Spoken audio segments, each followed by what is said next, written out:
शहर में जहां जिंदगी की रफ्तार थोड़ी धीमी थी, जहां सपने अक्सर खुली आंखों से देखे जाते थे, वहां रिया नाम की एक लड़की रहती थी। रिया की आंखें बड़ी और चमकदार थीं, लेकिन उनमें एक अजीब सी उदासी हमेशा तैरती रहती थी। वह सिर्फ एक लड़की नहीं थी, वह एक कलाकार थी। एक ऐसी चित्रकार जिसकी कूची से निकले रंग सिर्फ कागज पर ही नहीं, बल्कि देखने वाले के दिल में भी उतर जाते थे। रिया का एक सपना था, एक बहुत बड़ा सपना, कि वह एक दिन दुनिया की सबसे बड़ी आर्ट गैलरी में अपनी पेंटिंग्स प्रदर्शित करे। उसे विश्वास था कि उसकी कला एक दिन बोलेगी, लाखों दिलों तक पहुंचेगी। रिया के पिता एक छोटी सी दुकान चलाते थे और माँ घर संभालती थी। आर्थिक स्थिति बहुत अच्छी नहीं थी, लेकिन उन्होंने कभी रिया के सपनों को छोटा नहीं होने दिया। उन्होंने अपनी मेहनत की कमाई से रिया के लिए सबसे अच्छे रंग और कैनवास खरीदे। उन्हें पता था कि उनकी बेटी में कुछ खास है। रिया भी पूरी लगन से अपने सपने को जी रही थी। वह घंटों अपनी छोटी सी कोठरी में बैठकर पेंटिंग करती, अपनी दुनिया में खो जाती। उसके लिए रंग सिर्फ रंग नहीं थे, वे भावनाएं थीं, जीवन था। और फिर एक दिन शहर में एक प्रसिद्ध आर्ट प्रतियोगिता की घोषणा हुई। यह रिया के लिए एक सुनहरा अवसर था। उसे लगा, यही वह मौका ना है जब वह अपने सपनों को पंख दे सकती है। उसने दिन रात एक कर दिया अपनी सबसे खूबसूरत पेंटिंग बनाने के लिए। उसने एक बूढ़ी माँ का चित्र बनाया था, जिसकी आंखों में जिंदगी भर का अनुभव और त्याग साफ झलक रहा था।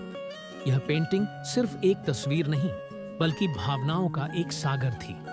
हर स्ट्रोक में उसका प्यार, उसकी उम्मीदें झलक रही थीं। प्रतियोगिता का दिन आया। रिया अपने माता पिता के साथ गैलरी पहुंची। उसकी पेंटिंग को देखकर हर कोई स्तब्ध रह गया।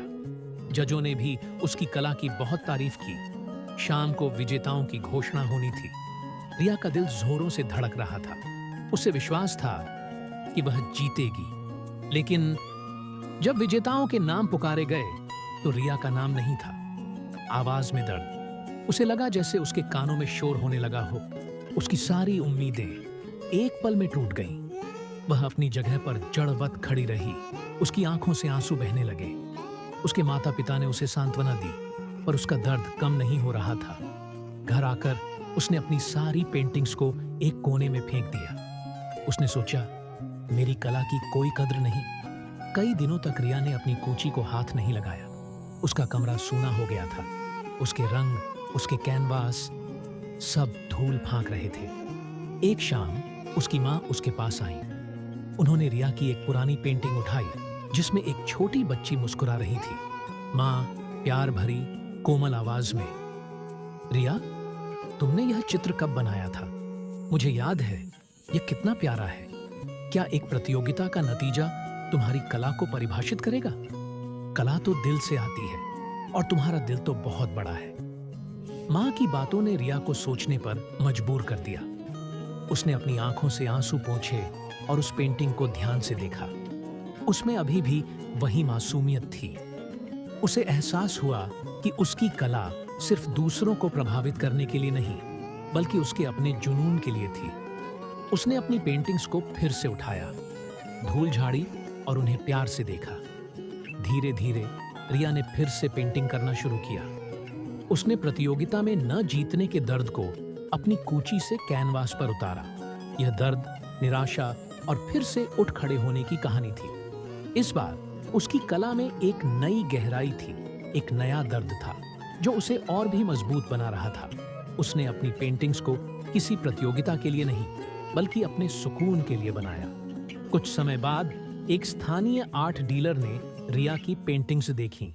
वह उनसे इतना प्रभावित हुआ कि उसने रिया के लिए एक छोटी सी प्रदर्शनी का आयोजन किया।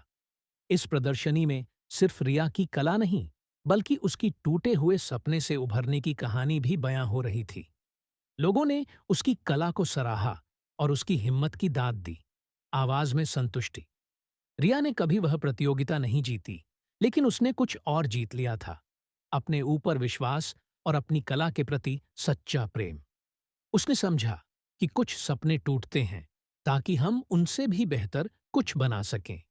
अब रिया एक सफल चित्रकार है, लेकिन उसकी सबसे बड़ी प्रेरणा वह दर्द है, जिसने उसे सिखाया कि असली कला पुरस्कारों में नहीं, बल्कि दिल की गहराई में होती है।